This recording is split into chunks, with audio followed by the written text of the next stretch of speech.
Our final talk of the day is by Álvaro Segovia Otero, who will talk about cosmic phases of star formation in Milky Way-like galaxies.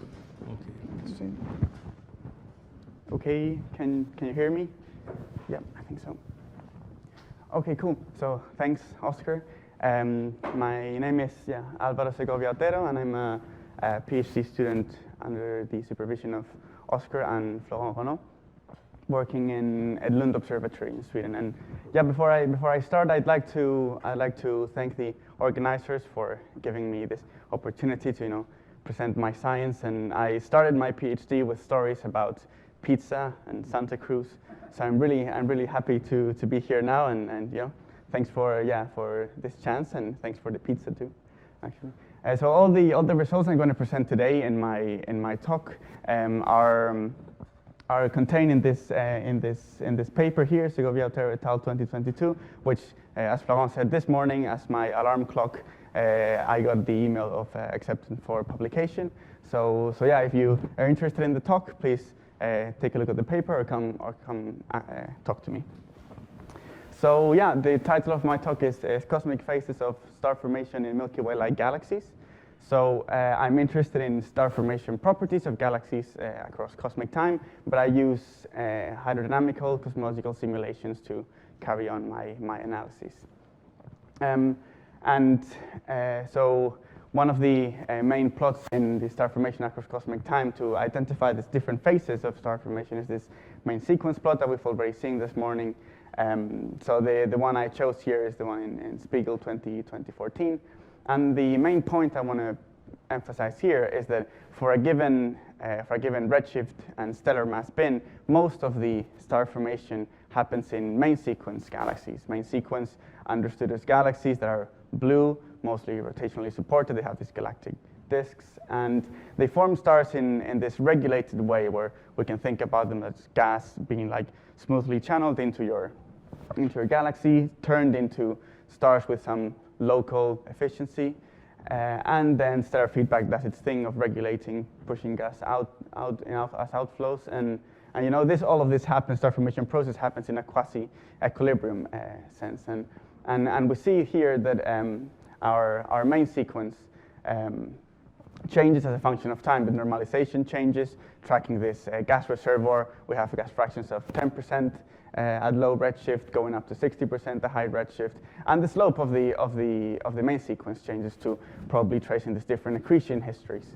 And the problematic I see here is that when I go to high redshift, I wonder because you generally identify your starburst galaxies as being these galaxies on top of your main sequence, 2.5 sigma above the main sequence, or something like that, and so enhanced in star formation rate with respect to the stellar mass, or your quiescent galaxies on underneath this main sequence.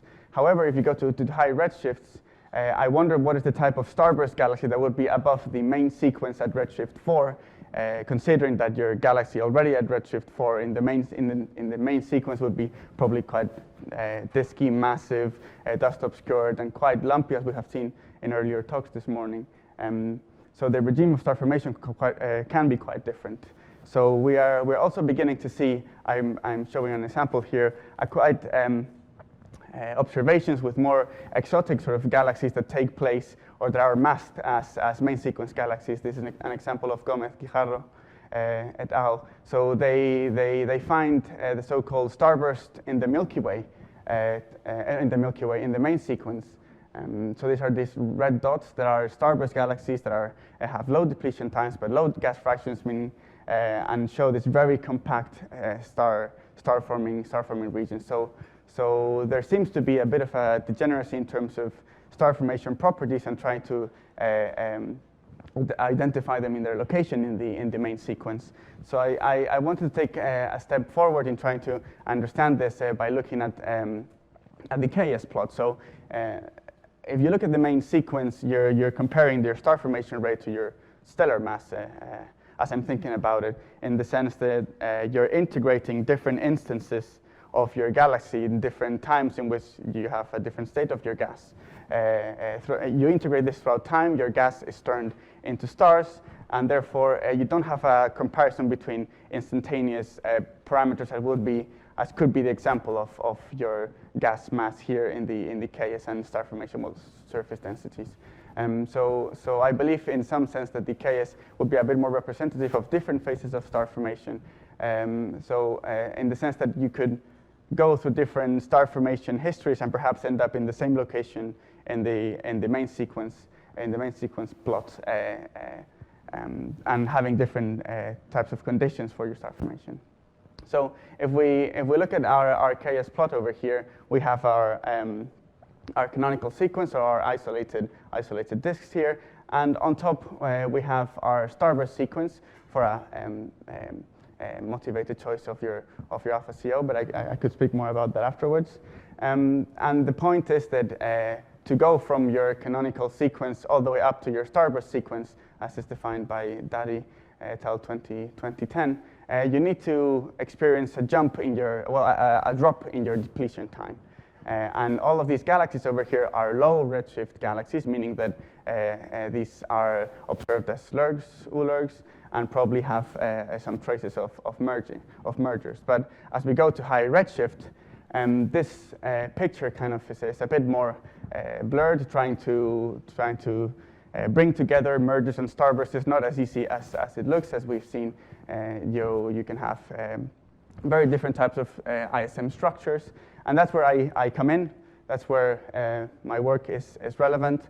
So I will try to connect the star formation history of Milky Way-like galaxies using cosmological simulations to this cosmological environment, meaning what happens if we have mergers, we don't have mergers, isolated disks, and also the structure of the ISM. If we go to high redshift, whether we have clumps, we don't have clumps, does that matter? Does it matter if we have a disk, and so on. So this is Wintergatan. I present to you Wintergatan, and for those who don't speak Swedish, Wintergatan just means Milky Way in Swedish. So this is the cosmological simulation that I will be using. Is one single Milky Way-like galaxy. It's high resolution, so I'm trying to stay away from studies with from using galaxy populations, and trying to dig deep into the physics using this one single really highly resolved simulation. So it's 20 parsec for the cold and dense ISM, and one of the main features about the simulation, as Oscar will be speaking a bit more on his talk on Thursday, is that it matches quite well observables that we have on the Milky Way, such as the chemical dichotomy, the low alpha thin disk and high alpha thick disk, and so on. But yeah, Oscar will talk more about it, so stay tuned. So I'm going to use Wintergatan to look at the star formation properties across cosmic time. So let's start filling up our star formation rate as a function of time, and I will define three main epochs. They look a bit arbitrary right now, but they will make sense as I go through the plot and through the next slides. So the first era or epoch I call the early epoch. You can see that our galaxy over here doesn't have a defined morphology. It's interacting quite heavily with its surroundings, and it's not very massive, though it has quite a high gas fraction. So you can see it's slowly building a star formation rate all the way to 10 solar masses per year. But despite of the fact that it's heavily interacting, the star formation rate looks quite smooth. There's no bursts or anything. But it's not until we go to our starburst region over here, our starburst region on epoch over here, that all of a sudden we go from our 10 solar masses per year to 50 or 60 up here. So throughout 5 billion years, we experience 4 major mergers, and these 4 major mergers will give rise to these different peaks. So we see that that we are still merger dominated, but for some reason, all of a sudden, we produce starburst at redshift between 1 and 5. And the starburst epoch comes to an end with the last major merger event, and that is what leads to the next 8 to 9 gigayears of more traditionally understood as main sequence galaxy, where our Wintergatan is allowed to evolve secularly, settle in a big disk, and so on.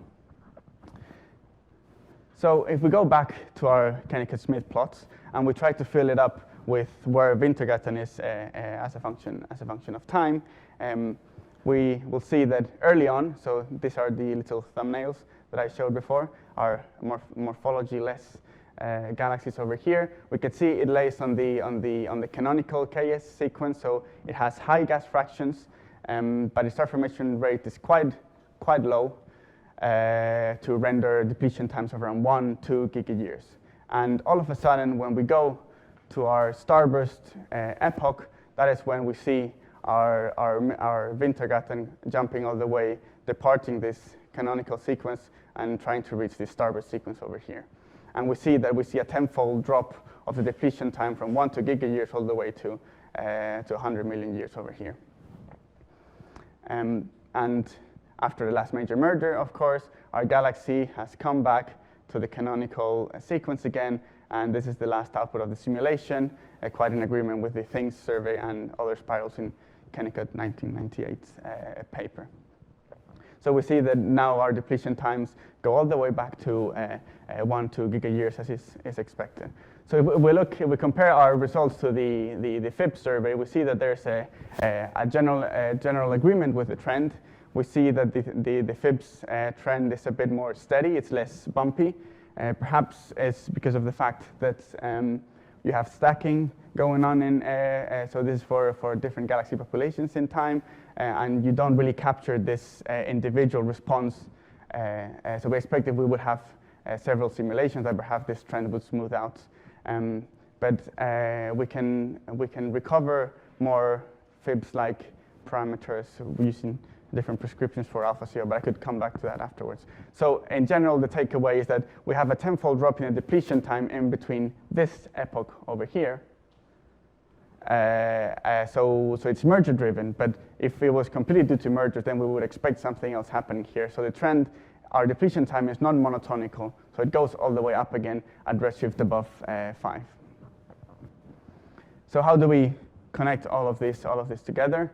So we'll look at the mass-weighted gas PDFs and at the kinematics of the gas. So we want to look at the integrated density of gas, not how much gas is coming in, and because we would expect more gas formation as more star formation as more gas comes in, but more of the distribution of gas that we have. And the kinematics will be used, so the rotation as the cold organized kinematics versus the more turbulent disorganized kinematics here. And if we go epoch by epoch as before, we see our PDF for the early epochs. And over here, the kinematics show that our organized motions and disorganized motions here as sigma, they're quite comparable in magnitude. So we don't have a clear, coherent ISM dominating over the turbulent motions. And when we go all the way into our starburst epoch, all of a sudden we see a redistribution of gas towards an excess at high densities. This is what drives the drop in the depletion time, and it's enabled by the fact that all of a sudden we start building a disk over here. Around redshift 5, we form a small disk. We see that our kinematics all of a sudden turn into quite cold kinematics with respect to the velocity dispersion, and at the end we sort of like settle down. We don't have this big of an excess anymore, and you can see the velocity dispersion goes all the way to under 10 kilometers per second, which is kind of agrees with this kinematic downsizing image of Susan Cassin and Simmons.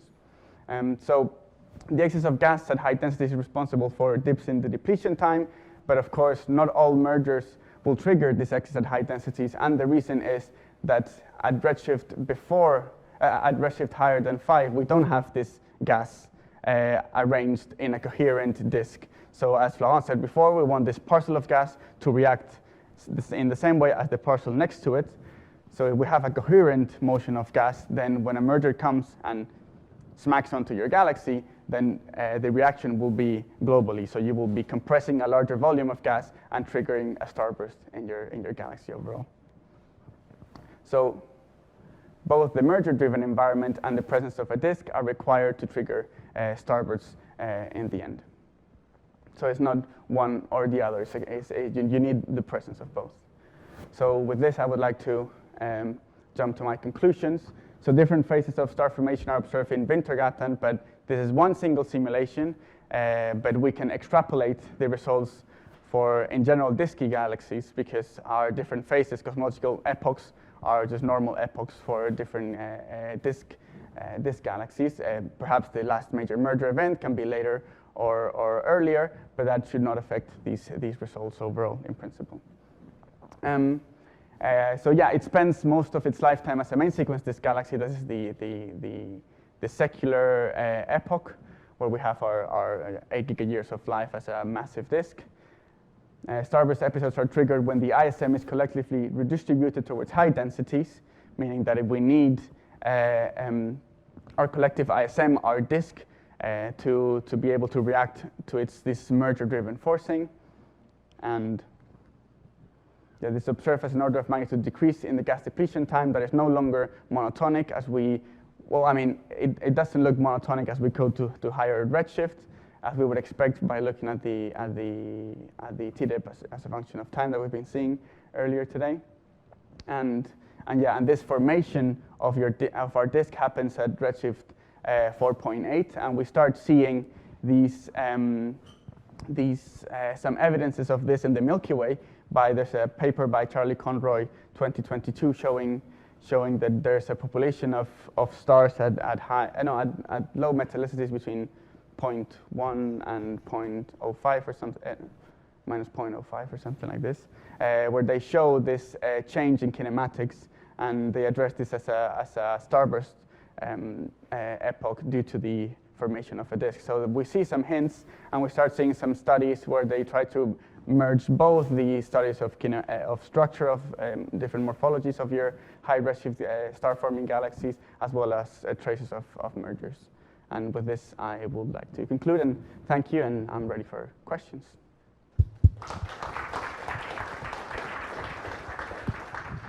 Thank you. Questions for Álvaro?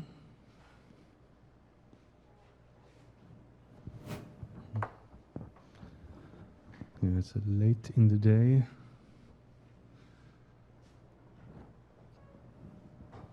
Yeah, Tom. Yeah.